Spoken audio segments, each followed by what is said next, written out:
Assalamualaikum warahmatullahi wabarakatuh. Alhamdulillah, alhamdulillahi wa kafa, wassalatu wassalamu ala nabiyil mustafa. Ashhadu an la ilaha illallah wahdahu la syarika lah, wa ashhadu anna Muhammadan abduhu wa rasuluh la nabiyya ba'dah. Saudara-saudariku yang dimuliakan Allah Subhanahu wa taala, tidak ada seorang pun di antara kita yang tidak memiliki kebutuhan kepada Allah Subhanahu wa taala. Akan tetapi ada keadaan di mana kebutuhan kita, hajat kita kepada Allah Subhanahu wa taala berbeda dari kondisi-kondisi biasanya. Ketika kita memiliki keperluan kepada Allah Subhanahu wa taala sebagai seorang hamba yang hanya akan mengadu kepada Allah Subhanahu wa taala, dan Allah Subhanahu wa taala menjanjikan akan mengabulkan keperluan hamba tersebut. Di dalam Al-Qur'an Allah taala mengatakan, "Wa idza sa'alaka 'ibadi 'anni fa inni qarib, ujibu da'watad da'i idza da'ani." Apabila bertanya kepada engkau hamba-hambaku, anni, tentangku, kata Allah, fa inni qarib, aku sesungguhnya sangat dekat sekali. Ujibu da'watad da'i idza da'ani, aku kabulkan seluruh permintaan hamba-Ku apabila dia meminta kepadaku. Ketika kita punya hajat kepada Allah Subhanahu wa taala, ada tuntunan yang diajarkan oleh Nabi Muhammad sallallahu alaihi wasallam. Sebagaimana dalam sebuah hadis yang diriwayatkan oleh Imam Tirmizi, oleh Imam Ibnu Majah, oleh Imam Ahmad bin Hanbal, hadis Uthman bin Hunayf, di mana seorang laki-laki yang buta mendatangi Nabi Muhammad sallallahu alaihi wasallam meminta agar Rasulullah mendoakan kesembuhan untuk dirinya, meminta kepada Nabi Muhammad sallallahu alaihi wasallam agar Rasulullah berdoa kepada Allah Subhanahu wa taala agar Allah mengembalikan penglihatannya. Nabi Muhammad sallallahu alaihi wasallam memberikan pilihan kepada orang yang datang tersebut. Kata Rasulullah, saya akan mendoakan engkau agar disembuhkan oleh Allah Subhanahu wa taala. Akan tetapi jika engkau memilih untuk bersabar, fadzalika khairun li akhiratika. Itu lebih baik, kata Rasulullah, untuk engkau dan akhiratmu.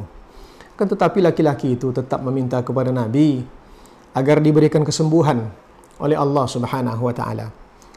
Maka apa yang diperintahkan oleh Nabi Muhammad? Fa amarahu ayatawadda. Rasulullah memerintahkan berwuduklah.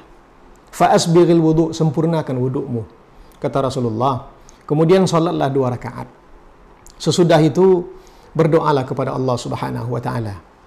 Doa ini diajarkan langsung oleh Nabi Muhammad sallallahu alaihi wasallam kepada laki-laki itu. Apa doanya?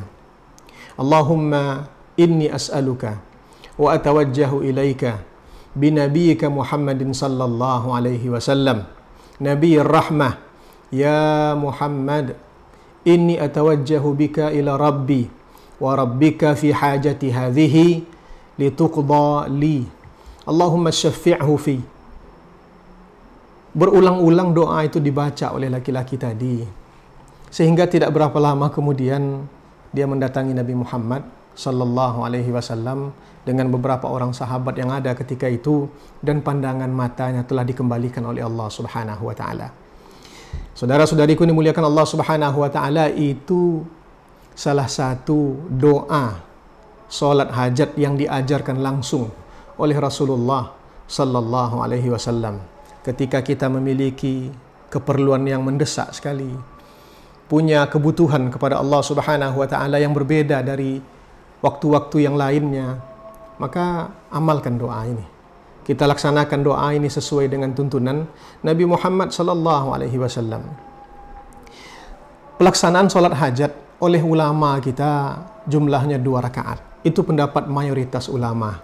Ada yang mengatakan 4 rakaat, ada yang mengatakan bahkan 12 rakaat sebagaimana di dalam mazhab Imam Abu Hanifah. Kan tetapi mayoritas ulama mengatakan bahwa salat hajat hanya 2 rakaat saja. Hadis yang tadi juga dipertegas oleh hadis Abdullah bin Abi Aufa, di mana Rasulullah sallallahu alaihi wasallam bersabda, "Man kanat lahu hajatun ila Allah au ila ahadin min bani Adam, siapapun di antara kita ini, di antara kalian ini yang punya hajat kepada Allah Subhanahu wa taala atau kepada manusia, siapapun dia, fal yatawadda wal yuhsin al wudu, hendaklah dia berwudu dan sempurnakan wudunya. Wal yusalli rak'ataini, kemudian salatlah 2 rakaat. Sesudah salat, wal yuthni 'ala Allah, hendaklah dia memuji Allah Subhanahu wa taala. Wal yusalli 'ala nabi sallallahu alaihi wasallam, bersalawatlah kepada Nabi Muhammad sallallahu alaihi wasallam. Thumma liyaqul, kemudian ucapkan doa ini. Ini juga doa yang langsung diajarkan oleh Nabi Muhammad sallallahu alaihi wasallam. Apa doanya? La ilaha illallahul halimul karim, subhanallah rabbil arsyil azim, walhamdulillahi rabbil alamin. Allahumma inni as'aluka mujibati rahmatika wa azaima maghfiratika wal ghanimata min kulli birrin was salamata min kulli ithmin la tada'li dhanban illa ghafartah wala hamman illa farajtah wala hajatan hiya laka ridha illa qadaitaha ya arhamar rahimin. La ilaha illallah adalah kalimat tauhid. Al-Halimul Karim, maha penyantun, maha mulia, maha dermawan. Subhanallah, maha suci Allah. Rabbil Arsyil Azim, penguasa aras yang agung. Walhamdulillahi Rabbil Alamin, segala puji bagi Allah Subhanahu wa ta'ala, Tuhan sekalian alam. Allahumma inni as'aluka ya Allah, hamba meminta kepadamu ya Allah, mujibati rahmatika, rahmatmu dan perkara-perkara yang mengantarkan hamba kepada rahmatmu. Wa azaima maghfiratika, dan pastinya keampunanmu. Wal ghanimata min kulli birrin, keuntungan dari setiap kebaikan. Rasulullah menggunakan kalimat ghanimah. Ghanimah artinya adalah rampasan perang. Jadi seakan-akan Nabi Muhammad dalam melakukan kebaikan, Rasulullah menggambarkan bahwa di sana ada pertempuran. Pertempuran antara kemauan seseorang berlaku baik dan tantangannya dalam melakukan kebaikan. Makanya Nabi Muhammad mengatakan wal ghanimata min kulli birrin, keuntungan dari setiap kebaikan. Wassalamata min kulli ithmin, keselamatan, terhindar dari segala dosa. Kata Rasulullah sallallahu alaihi wasallam, Allahumma la tada'li dhanban illa ghafarta. Duhai Allah, jangan biarkan dosa hamba ya Allah kecuali Engkau telah mengampuninya. Wala hamman illa farajta, jangan biarkan kesulitan hamba ya Allah kecuali Engkau telah memberikan jalan keluarnya. Wala hajatan, jangan biarkan ada kebutuhan hamba ya Allah yang Engkau ridai kecuali Engkau telah memberikan putusannya. Ya Arhamar Rahimin, wahai yang maha pengasih di antara yang memiliki kasih. Maksudnya Allah Subhanahu wa ta'ala.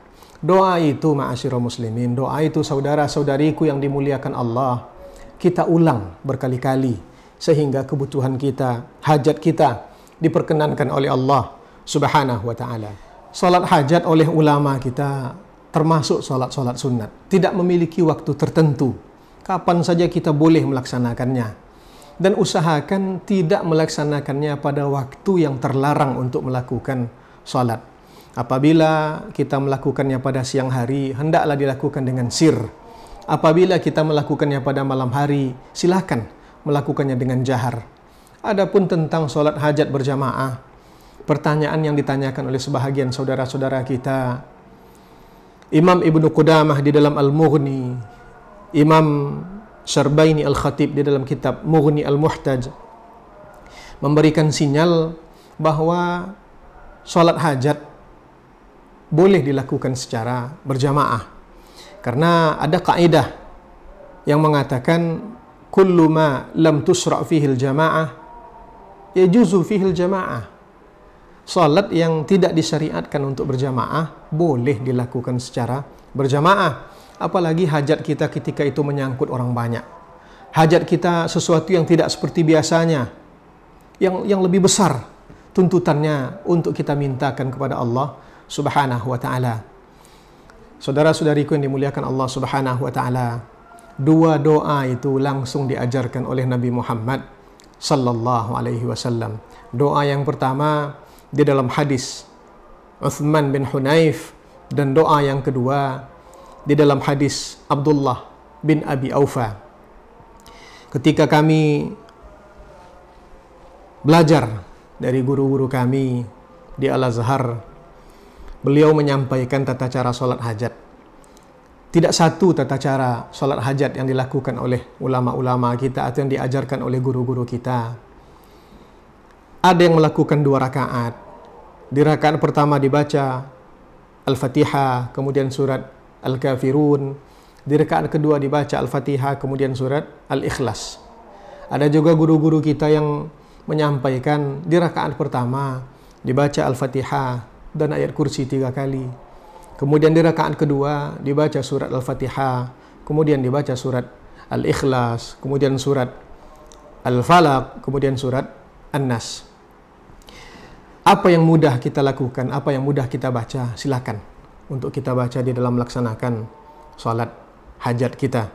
Intinya salat hajat, melaksanakan salat hajat tersebut sama seperti kita melaksanakan salat-salat yang lain. Yang berbeda hanyalah niat dan doanya saja. Mudah-mudahan segala permohonan kita dikabulkan oleh Allah Subhanahu wa taala dan kita termasuk hamba-hamba yang mensyukuri nikmat Allah Subhanahu wa taala. Aqulu qawli hadza wa astaghfirullah li wa lakum. Wassalamu alaikum warahmatullahi wabarakatuh.